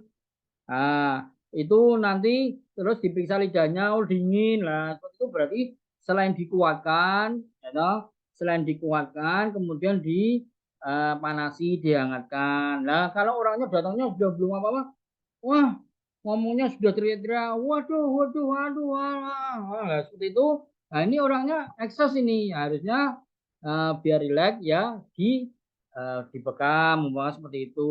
Wah, seperti itu, Pak. Kemudian dikasih minuman yang dingin, apa jus buah seperti itu sehingga secara alami, secara naturopati ya itu orang akan menjadi seimbang, tubuh manusia akan menjadi seimbang dan akan menjadi sehat. Seperti itu saja konsepnya. Konsep TCM itu seperti itu. Bahkan kadangkala apa namanya belum diterapi ya kan kita kalau di rumah nih ada di klinik ya ada minuman jahe sudah siap, wedang uwu, minuman bandrek, apalagi eh, minuman-minuman herbal ya sudah siap diminumkan kalau untuk pasien yang lemah, yang defisien. Nah, kalau untuk pasien-pasien yang apa namanya, yang ekses, ya kan kita sudah punya minuman jus buah lah ya, jus buah apa alpukat, apa nanas atau apa yang punya gitu kita suguhkan langsung atau susu, nah itu orangnya langsung adem. Nah, itu belum diterapi mungkin sudah bisa tenang, Pak. Nah, konsepnya cuma seperti itu. Ketika panas didinginkan, dingin dipanaskan, lemah dikuatkan, kuat dilemahkan gitu saja konsep PCM. Lah kalau sakitnya hanya dirasa mana perut, wah ini perutnya diperiksa. Di perutnya diperiksa itu panas apa dingin. Nah, kan bisa kita sentuh, kita tahu kalau dingin berarti ya mencernya karena dingin ini mencretnya. Enggak doyan makan karena dingin ini, makanya dihangatkan, dikasih salon pas, dikasih minyak, dikasih eh red apa infrared, terahertz atau dimoksa, nah terus bisa kentut good atau bisa glegen, gitu langsung pengen makan, nah gitu Pak. Nah kalau dipegang Pak Ari. dingin, kalau dipegang panas ya itu tadi langsung diterapi, di apa namanya, disedasi atau dibekam. Nah,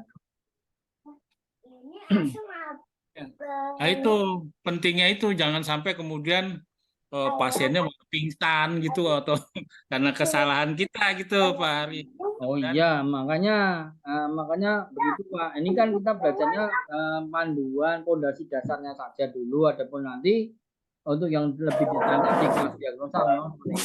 Jadi kalau apa namanya, sebenarnya ketika belajar tuinatusan itu kan sudah diajarkan macam-macam pemeriksaan loh Pak. Sebenarnya kalau dipraktekkan itu cuman di kelas pelatihan dipraktekkan kan tidak nyampe waktunya. Nah, makanya harusnya dipraktekkan sendiri. Nah, nanti lama-lama akan terasa, tahu apa namanya tangannya nggak bisa bergerak. Lah ini karena apa? Karena jatuh. Oh, pas wawancara karena jatuh. Nah, berarti jelas masih di area otot, masih di area apa namanya? Di area kejadian. Nah, kalau mudah dibenarkan, tapi kalau sudah di area ini tangannya nggak bisa bergerak nih. Wah, kalau sudah otaknya ini atau limpanya atau orangnya ini punya dendam, punya sesuatu yang ditahan benci sama orang, stagnasi hati, stagnasi liver. Nah, seperti itu apa namanya? Kalau nggak diberi apa, kalau nggak diversi organnya nggak bisa gitu loh Pak. ya Pak Ari kalau misalnya sudah diambil tindakan, nah Ya, itu ya pasiennya nggak ada efeknya. Itu disebabkan itu Pak Ari. Jadi dia apa yang dia derita itu ya tetap gitu. Dia nggak ada perubahan. Itu kira-kira apa yang jadi penyebabnya itu? gini, kalau itu sebenarnya Nah, ini agak berbobot ya, ini agak berbobot. Jadi gini Pak, ketidakberhasilan terapi itu karena apa? Bisa bukan karena kesalahan kita Pak, karena bisa memang parahnya penyakit. Nah, sedangkan orang itu punya asumsi, punya keyakinan seperti datang ke ibu hidadaya, datang langsung sembuh. Nah, kan nggak bisa seperti itu. topi di atas Quran. Nah, atau banyak faktor lah seperti tadi apa namanya? Saya. Seperti tadi diberi saran ya toh, tidak boleh minum arak, jangan minum arak lagi Pak, atau kalau mau sehat jangan rokok lagi Pak, rokoknya dikurangi. Enggak mau orangnya, ya udah percuma kita terapi kan gitu Pak. Ya percuma atau tidak percuma tetap kita kerja karena kita kan dibayar ya, diberi amplop ya itu enggak masalah. Karena memang hidup itu pilihan, nah pilihannya pasien jenengan seperti itu kan. Yang kedua, terapi itu memang ya Pak, katakanlah puasa atau teknik saya ngekop atau susun. Nah, itu memang kadang-kala diperlukan 2-3 sesi terapi, Pak. Ya karena keparahan itu apa? Keparahan sakitnya si pasien sehingga terapi kita tidak terasa atau memang eh, kepekaan kita kurang. Kita kemarin terapi gua si A, tak ngeneke tak gini kan kok sudah enak sembuh, sudah ada kemajuan tapi si B ini apa namanya? Kok tidak terasa. Lah mungkin kepekaan kita kurang, ilmu kita kurang yang seharusnya kita pakainya kop yang lebih besar, kita tidak. Yang harusnya kita pakai menggunakan buasa yang lebih besar kita tidak gunakan, masih seperti gunakan yang kemarin gitu loh Pak Nanang ya. Pak Aris, makasih Pak Aris. Ya. Ya, ya.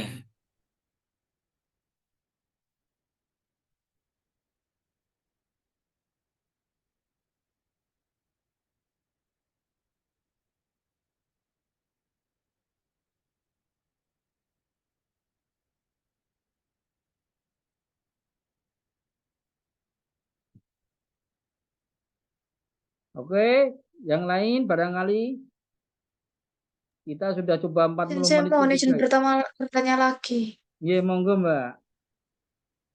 Itu Sensei, kalau misalnya kita sudah menerapi, misalnya udah terapi ke-8 ya, tapi Ya. gejalanya pasien tuh masih tetap ada, dan kita sudah menyarankan kayak sudah diberi saran untuk tidak begini, tapi dan pasiennya juga sudah melakukan, tapi tidak ada hasilnya, itu bagaimana ya? Sakitnya apa? Coba diterangkan. Kok bisa sampai ke terapi ke-8 itu bagaimana? Jadi kan kalau menurutnya Batra UNER ini harusnya terapi itu sampai ke 12 kali. Nah, tapi di tengah-tengah itu kita menemukan adanya kayak penurunan kayak gimana ya? Kayak sudah naik terus turun lagi gitu loh, Sinse. Apa kayak apa sih? Jadi kayak ada kelemahannya lagi gitu di gejalanya. Padahal sudah diberi saran dan sudah dilakukan sarannya. Nah, itu kalau di tengah-tengah ada gejala, maksudnya balik lagi ke gejala awal, gitu, bagaimana ya? Oke, saya paham. Nah, jadi eh, kalau nerapi sampai ke-8 itu penyakitnya sudah berat sekali itu, perasaan saya seperti itu. Karena kalau saya nerapi yang stroke saja 3 kali, 5 kali ya ada kemajuan kok. Lah maksudnya apa salah nerapinya atau bagaimana saya tidak tahu. Apakah dipaksakan nerapinya? Umpama nerapinya pakai herbal batra, apa memaksa pakai herbal, tidak diterapi kop, tidak diterapi kuasa, tidak diterapi bekam, tidak diterapi akupunktur sesuai yang holistik itu boleh tahu enggak? Jadi kita hanya menerapkan akupunturnya saja, dan itu titiknya itu menyesuaikan dari Jadi ada keluhan utama dan ada keluhan tambahan. Nah, untuk keluhan utamanya kita itu pakai titik yang sama, tapi untuk keluhan tambahannya itu titik yang berbeda. Nah, misalnya keluhan utamanya itu insomnia. Nah, udah di terapi ke-5 itu sudah membahas insomnianya dan sudah mengikuti saran-saran dari terapisnya. Nah, tapi pada terapi ke-8 itu saran-sarannya yang dari terapis juga masih dilanjutkan, tapi insomnianya tuh kembali lagi gitu loh, Sensei. Itu bagaimana ya? Oh gitu. Wah, itu ya berat ya. Jadi harusnya kalau sudah ke-5 sudah benar ya harusnya benar sih. Cuman kemungkinan ya suatu apa habit habit kebiasaannya itu kebiasaan yang baik itu sudah tidak dilakukan biasanya seperti itu. Nah, umpama ya, kan insomnia nih tidak bisa tidur kan? Ya, halo. Putus-putus sih, Sen. Iya, iya. Insomnianya maksudnya tidak bisa tidur ya. Iya, Sensei. Oke, Pak. Habis diterapi bisa tidur. Mungkin penyebab-penyebab insomnia itu yang dilakukan atau bahkan eh, begadang lagi, entah mantengin slot, entah mantengin mantengin slot, entah mantengin angka-angka apa, entah menunggu apa, menunggu apa namanya begadang kerja lembur ya mungkin seperti itu mungkin ya tapi saya tidak tahu. Nah, cuman begini Mbak, harusnya pengobatan itu ya harusnya pengobatan eh, yang lebih bagus, yang lebih baik hanya semata-mata akupunktur. Tadi akupunktur dan herbal.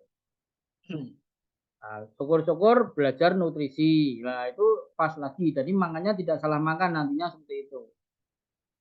Jadi saya tidak mendiskreditkan. Saya beberapa kali nangani pasien-pasien yang di akupunktur. Cuman ya itu tadi sudah 3 kali, sudah 5 kali tidak terasa. Saya tidak tahu kenapa. Sampai akupunktur itu diburu loh, harus kuliah, harus mendapatkan legalitas. Padahal tidak pakai akupunktur pun banyak yang efektif. Seperti apa? Guasa sederhana loh itu Quran. Kemudian apa namanya? Tuinatusen, kemudian eh, cupping, dry cupping, kop, bahkan moksa itu lebih lebih ampuh daripada jarum karena harusnya jarum itu menggunakan teknik stimulasi, tapi kadang orang tidak pakai stimulasi, jadi tidak dapat dekinya, energinya pasien tidak lancar, tidak bisa berjalan, kan kita nggak tahu. Nah, seperti itu. Makanya ya apa harus banyak belajar, harus banyak belajar. Jadi tidak semata-mata yang eh, yang dapatkan di kampus akupunktur itu bukan teknik dewa. Nah, kita butuh teknik-teknik yang lain. Jadi seperti itu sajalah yang bisa saya sampaikan. Barangkali saya juga tidak tahu, tidak ketemu sama pasiennya. Eh, Semoga bisa apa ya bisa memberi pencerahan jawabannya Mbak Cela ya. Mungkin seperti itu Mbak. Jadi habit yang menyebabkan insomnia dilakukan, nah, kemudian herbalnya tidak diminumkan, mama disuruh minum susu. Susu itu termasuk salah satu yang terbaik untuk menenangkan, untuk mengobati insomnia loh. Itu. Nah, apakah hendak minum susu lagi, mama seperti itu ya. Kalau saya tak suruh minum susu, kalau jangan hendak minum susu lagi kan kita nggak tahu akhirnya hendak bisa tidur lagi, Pak. Begitu sih kira-kira. Ya asal mau datang lagi untuk diterapi enggak apa-apa kan. Kliniknya Iya, rame. Sensei, memang memang sampai 12 terapi harusnya ini. Tugasnya masih sampai ke-8 dan ini kambuh lagi insomnianya padahal tidurnya juga sudah teratur. Maksudnya itu kayak mengawali tidur itu jam 9 malam, tapi baru bisa tidur itu jam 1 pagi gitu. Oh, sebenarnya kan kalau saya cerita ya tadinya Cincai ya, itu kan ada bantal yang di bawahnya ada aroma-aroma seperti teh atau apa. Kemudian kalau di klinik ya, kalau di kliniknya Bu Dokter Rahma ini ada nih Bu Dokter Rahma, tapi ini enggak tampil di Zoom.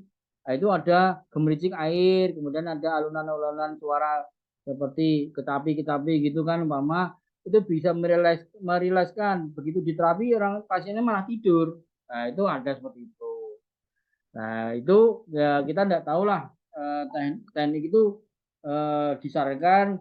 Nah, kan ada itu bantal, seperti bantal itu di dalamnya ada herbal, ada aroma-aroma teh yang khusus diramu atau aroma-aroma herbal yang khusus diramu ketika kita sambil tiduran gitu kita hidup itu bisa rileks, seret tiba-tiba tidur gitu aja itu ada. Seperti itu, jadi tidak semata-mata mendewakan jarum.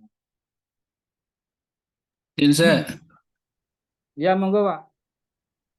ini apa berbagi pengalaman ya. Saya punya temen di kantor itu dia nggak bisa tidur itu insomnia. Saya scraping sekali aja, alhamdulillah bisa tidur. Itu, Oh Sinse. gitu. Nah, Ya. itu dicatat Mbak Sela ya. Jadi Iya, seperti itu. siap. Pak Nanang ini pernah ikut kelas scraping saya. Scraping itu bahasa kerennya, kalau bahasa klasiknya guasa atau keroan. Nah, itu eh, ya memang seperti itu. Bahkan nggak bisa ngangkat tangan pun di apa dikerok itu aja. Orang stroke, orang ya macam-macam lah. Bukan hanya stroke lah. Mohon maaf, habis perjalanan jauh motoran itu tiba-tiba nggak bisa ngangkat tangan.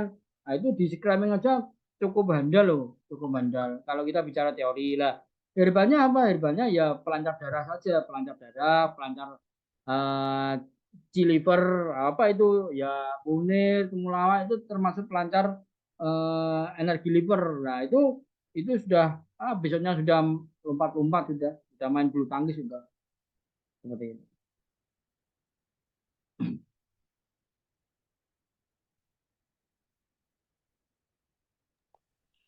Sensei, Ya cuman ya ingin Bu. berbagi aja, pengen berbagi aja.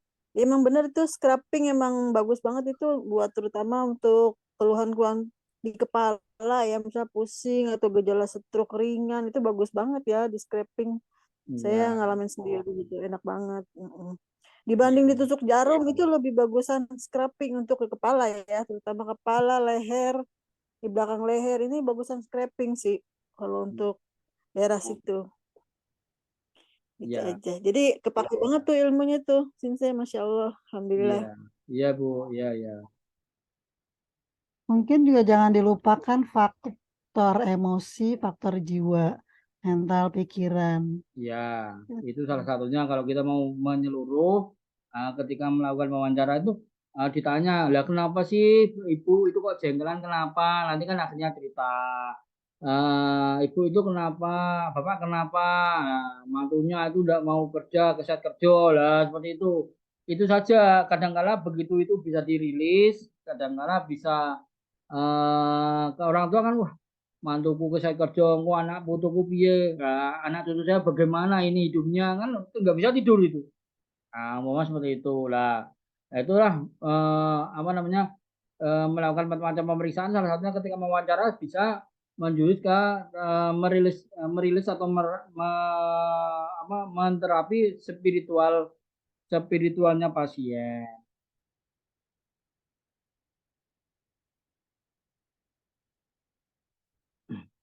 Oke, ini saya cukupkan dulu materinya. Kita nanya jawab dulu saja supaya tanya jawab live ya, supaya puas lah ya, supaya matang. Jadi kalau nanti ada tanya jawab yang tidak bisa saya jawab ya insya Allah saya mohon waktu barangkali nanti bisa saya carikan jawabannya yang baik ya.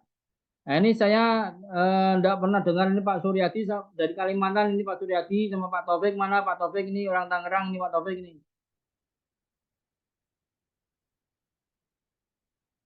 Pak Miko juga nggak benar dengar ini Pak Miko. Pak Miko, Pak Miko. Inze, Ya, ya, ya. untuk maaf nih, untuk ciri-ciri makanan yin dan yang itu seperti apa sih, Inze? Itu ini Pak, ada di kelas teori nutrisi makanan ya. Jadi saya akan cerita sederhana saja. Jadi kalau daging, ya, ikan, kemudian daging kambing, kelinci, ayam itu bersifat panas, bersifat yang. Nah kalau buah itu sayur itu bersifat yin, bersifat dingin. Di buah sendiri ada yang di buah dan sayur sendiri ada yang yin kan sifatnya yin, tapi ada yang seperti wortel itu hangat, seperti kelengkeng itu panas, durian itu panas.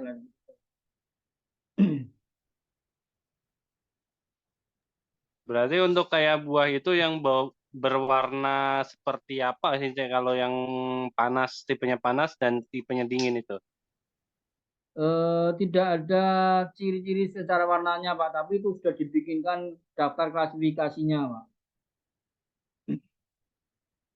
Oke, Sensei. Ya, Makasih, jadi Sensei. tidak terus, cuman secara empiris kalau buah yang berwarna merah itu bagus untuk darah. Seperti apa buah bit, seperti apa wortel, nah itu seperti apa semangka merah itu bagus untuk darah. Nah itu secara empiris ya, secara empiris. Tapi kalau secara ilmu TCM itu tidak disebutkan. Jadi yang jelas disebutkan daftar klasifikasi buah, sayur, makanan lainnya. Nah ini sifatnya dingin, sifatnya panas, afinitasnya organ ini, ya, organ apa limpa, apa organ lambung, apa paru, apa ginjal seperti itu Pak. Terus bergerak ke atas, berarti kalau bergerak ke atas energi. Kalau bergerak ke bawah berarti diuretik itu seperti detok, yaitu bergeraknya ke bawah. Seperti itu. Kalau di belajar nutrisi seperti itu. Baik, Sensei, baik. Makasih. Ya, ya. Sensei boleh nambahin nggak sedikit aja? Ya, enggak apa-apa Bu, silakan masih lama ini Pengen waktunya. sedikit aja. Ini kalau misalnya kita pengen arah gerak itu misalnya daun-daunan, itu misalnya daun tuh daun obat-obat yang dari daun itu biasanya ke atas. Tapi obat-obat yang dari akar-akar rimpang itu biasanya ke bawah. Misalnya buat ke bawah lah gitu, bisa ginjal atau apa itu saluran kencing itu biasanya rimpang-rimpangan Heeh. gitu. Dan untuk orang yang baru sembuh, baru mau sembuh, mempercepat energinya supaya cepat sembuh itu biasanya boleh dikasih sirip ikan hiu atau sarang burung walet Wow, itu itu untuk makanan nambah mahal-mahal itu. esensi, untuk nambah esensi biar cepat ini sih saya biar cepat sembuh Iya, gitu, biar iya cepat jelas. energinya. Tadi gini ya Bu, saya kan ada di YouTube saya itu sirip ikan hiu, kemudian gamat, kuda laut, kemudian ada perut ikan, kemudian ada sarang burung walet itu eh, berapa ya? 2 juta kalau tidak salah, 2 juta itu dapat 100 gram atau berapa? Atau setengah Yang itu gram. jangan yang premium Sinse, ada yang remuk-remukan, ada remuk-remukan. Ya iya. Ada lagi yang nggak bayar Bu. Apa tuh? Operasi di kandang nyawa. Ya enggak lah, ya kita beli tapi nggak usah yang premium banget. Ada sih Iya. pilihannya yang KW-KW, KW1, KW2, tapi sama aja, cuman nggak premium aja lah gitu wadahnya. Iya. Cukup saya waktu suami kena COVID, saya kasih itu biar cepat dia cepat sembuhnya jadinya, masya Iya, Allah gitu. jadi ini kalau Nutrifood itu yang jelas ya dalam hadis itu pasti tinggi antioksidan. Nah, tinggi antioksidan itu sistem kekebalan tubuh mainnya.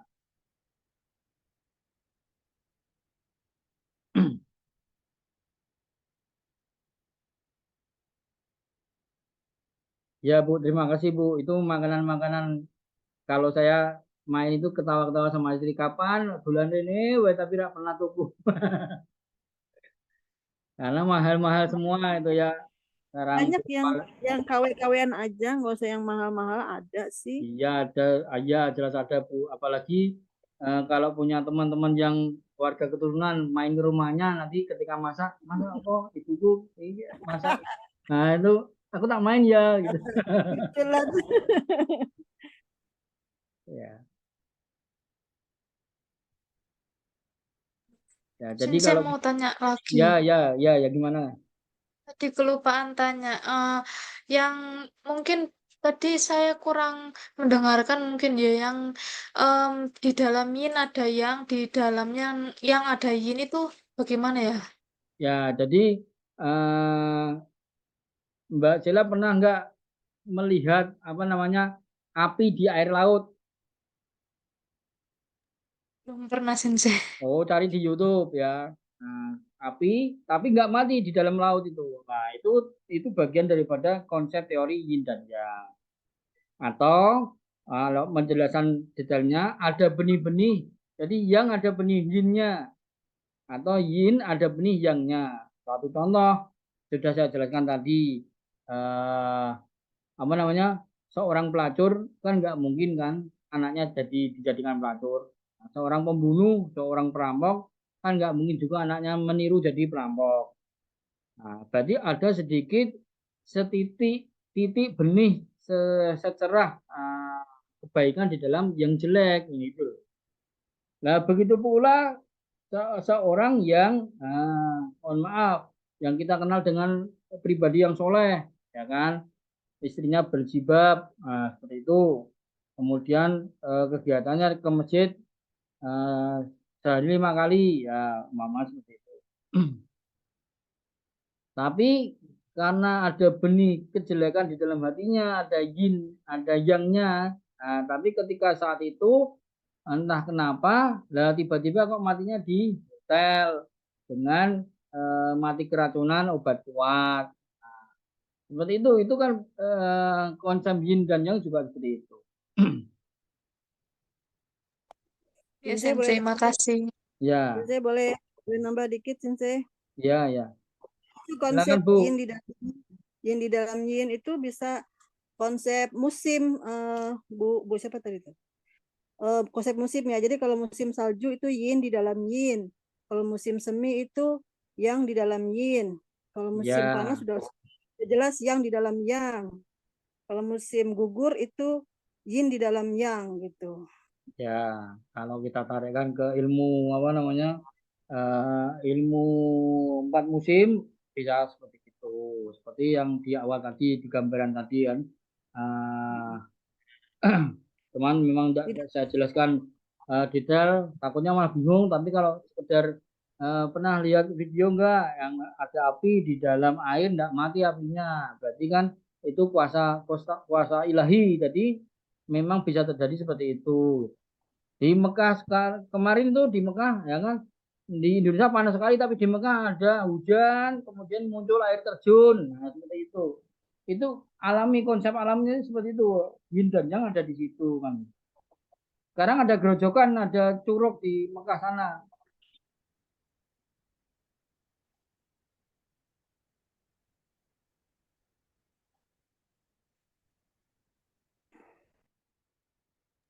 Sensei itu mau tanya itu nanti aplikasi kemana itu Sensei ya? Di dalam pengobatan ada Apanya, Pak? yin dalam yang itu istilah-istilah itu. Yin yin ada di dalam yang di dalam yin itu nanti di dalam konsep pengobatan tuh aplikasinya kemana ya? Ya itu tadi Pak, yang tadinya dingin jadi panas, yang tadinya panas jadi dingin, yang tadinya aktif bergerak tiba-tiba kok lumpuh, itu kan bisa terjadi. Karena juga ada benih-benihnya kelemahan di situ.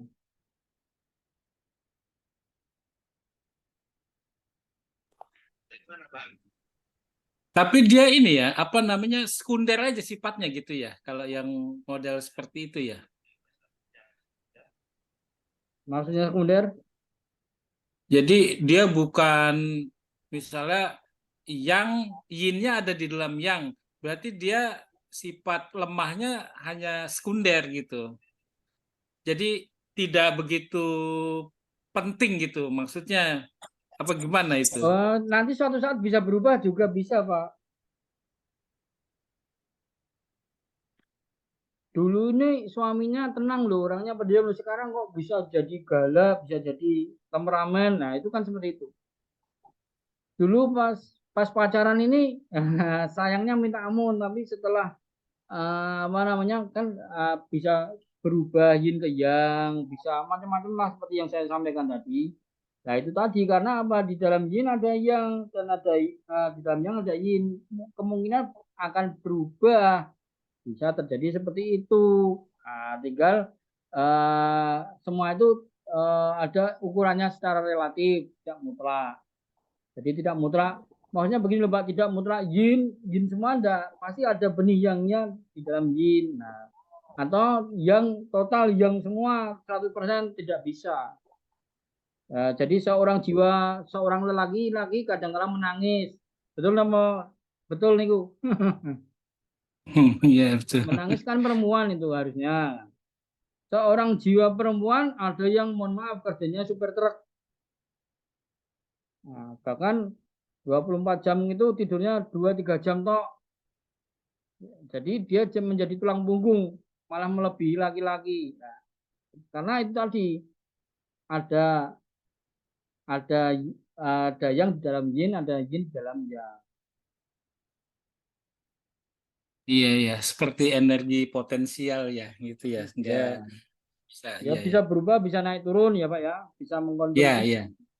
Jadi kalau di dalam Iya. agama kita, nah, itu nanti kita tarik lurus kalau kita eh, apa kita berbicara agama. Lah matinya kita ini nanti husnul khotimah apa tidak?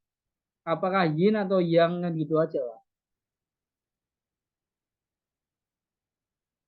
Karena ketika nanti mati itu yang dihitung.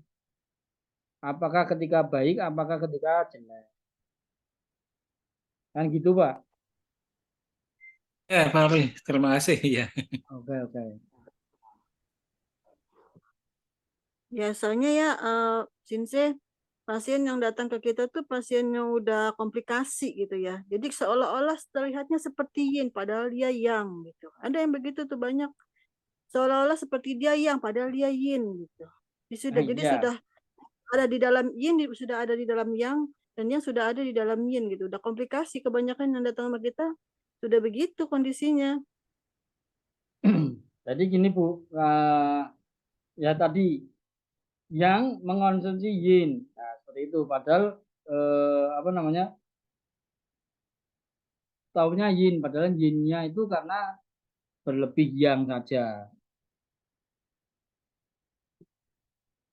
Ya itu konsep-konsep yang sudah saya sampaikan tadi dipahami saja, sehingga nanti bisa bermanfaat ketika melakukan eh, ketika menegakkan diagnosa.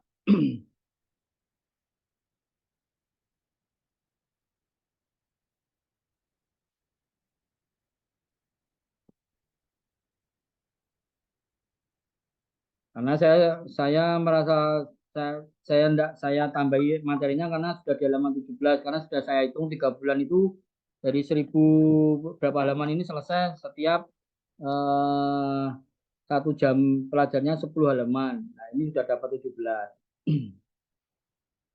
Nanti setiap hari 20 kan habis 3 bulan.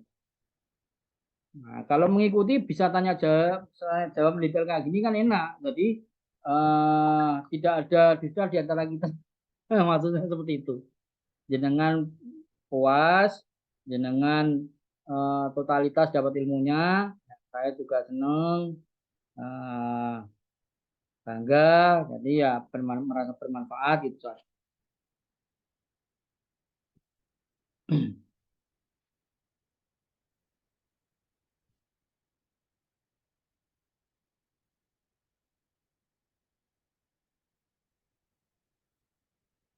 Nah, ini ada yin dan yang, barangkali bisa lihat nggak ya? Ini PDF aslinya daripada buku Foundation of TCM. Nah, di sini nah, nanti setelah selesai pelatihannya, baik yang berbahasa Inggris dan yang versi besarnya yang berbahasa Indonesia akan saya berikan PDF-nya. Jadi kalau apa namanya, kalau buat kelasnya cuma begini saja. Di konsep yin dan yang itu tadinya cuma garis-garis putus-putus yin, garis lurus utuh itu yang. Akhirnya menjadi 8 garis trigram. Nah, jadi 8 garis trigram itu mengelilingi daripada logo yin dan yang tadi yang bulat hitam putih tadi. Nah, itu bermakna apa? Manusia hidup, energi itu juga harus selaras dengan alam. Karena di dalam rumusan daripada Tai Chi, ini 8 diagram ini, 8 trigram ini adalah ada langit, ada bumi, ada gunung, ada angin, ada petir, ada danau. Lah, orang harus bisa selaras dengan alam, dengan mereka semua. Jadi kalau tidak bisa selaras, merusak laut, merusak kekayaan alam, ya tentunya manusia juga akan mengalami kerusakan. Manusia juga akan mati. Enggak, yang tadinya cari ikan mudah sekarang nggak bisa cari ikan. Kalau hutannya eh, kalau hutannya rusak dan nggak ada hewan, nggak ada babi, nggak ada kijang, nggak ada rusa, mau makan apa? Seperti itulah. Intinya seperti itu. Jadi jaga konsep keseimbangan ini baik alam ataupun tubuh manusia, karena tubuh manusia itu sama dengan alam, tubuh manusia itu adalah miniatur alam. Jadi ilmunya sama, sehingga cara menyikapinya juga sama. Jadi semuanya harus seimbang.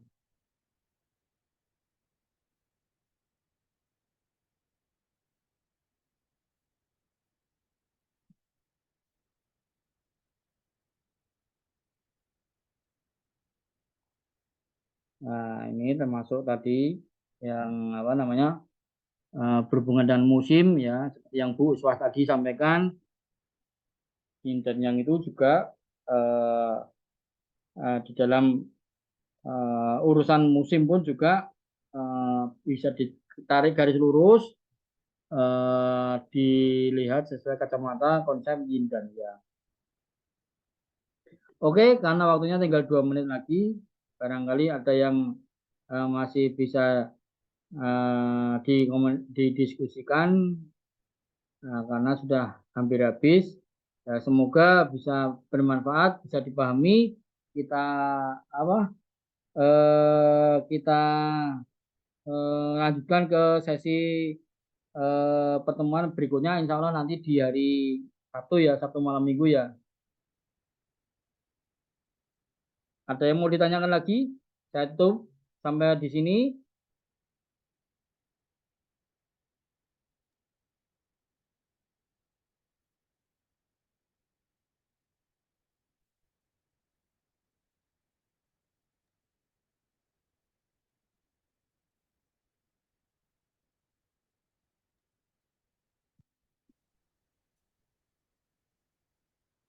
Oke, Bapak Ibu peserta pelatihan yang saya hormati, saya kira cukup sekian. Apabila ada kekurangan, ada yang tidak berkenan di hati saudara-saudara semuanya, sebagai manusia biasa yang tidak lepas dari salah dan dosa, mohon maaf yang sebesar-besarnya. Dari saya, wassalamualaikum warahmatullahi wabarakatuh. Waalaikumsalam. Waalaikumsalam warahmatullahi wabarakatuh. Jazakallah Pak Hari. Amin, amin. Terima Sama-sama. kasih, Sensei. Waalaikumsalam warahmatullahi wabarakatuh.